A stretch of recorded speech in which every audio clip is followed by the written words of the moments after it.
Vízjáték a kapuzörgetőkkel. A mi győri kapunk.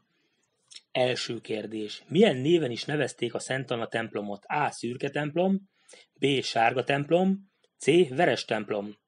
Második kérdés. Mi volt a Tokaj szolgáltató ház mellett épült nagy ABC közkedvelt beceneve? A. Szuperett, B. Pesti, C. Weidlich. 3. Kiről kapta nevét az egykori Glósz kitérő, a villamosvonal győri kapui kitérős rendszerű megállója? A. Glósz Károly 19. századi földbirtokosról, akinek itt voltak a földjei. B. Grósz Károly MSZNP pártfőtitkárról, aki itt a lakásához közel alakította ki a villamos megállót. C. Glósz Károlyról, a Miskolci Közlekedési Vállalat egykori igazgatójáról. 4. kérdés. A városgazda győri kapui épülete korábban patyolat volt. A szocialista kor államosítása előtt pedig magántulajdonú ruhatisztító üzem működött benne. Kinek volt a tulajdona? A. Minarik Ede legendás mosodás. B. Piva olasz származású család. C. Minik és fia. 5. kérdés. Milyen jellegzetes növények szegélyezték évtizedeken keresztül a győri kapu két oldalát? A. Mindenféle színes virágok, ennek emlékét őrzik a Bokréta és a Virág utca elnevezések is. B. Piros futórózsa bokrok, talán erről kaphatta nevét a Zoltán utcai sarkon állt egykori rózsakert étterem is. C. Akácfák, ahogyan azt a miskolci kötődésű Reményi Ede nótaszerző is megörökítette Akácos út című szerzeményében. 6. kérdés.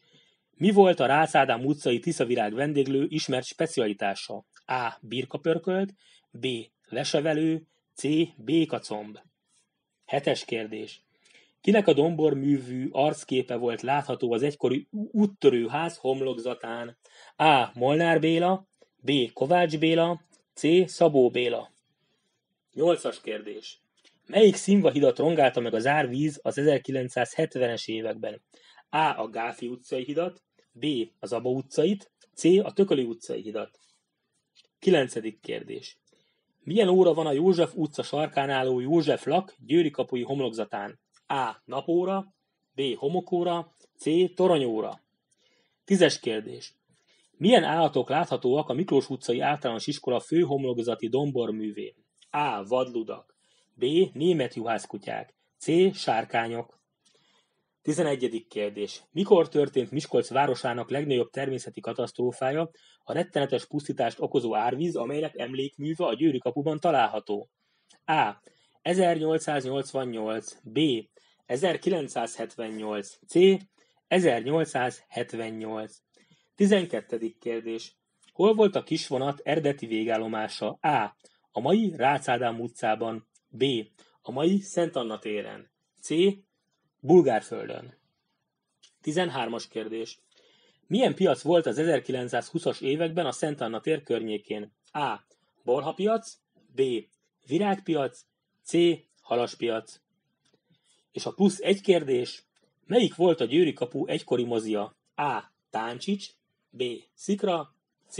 Petőfi. Köszönjük szépen, hogyha velünk játszanak!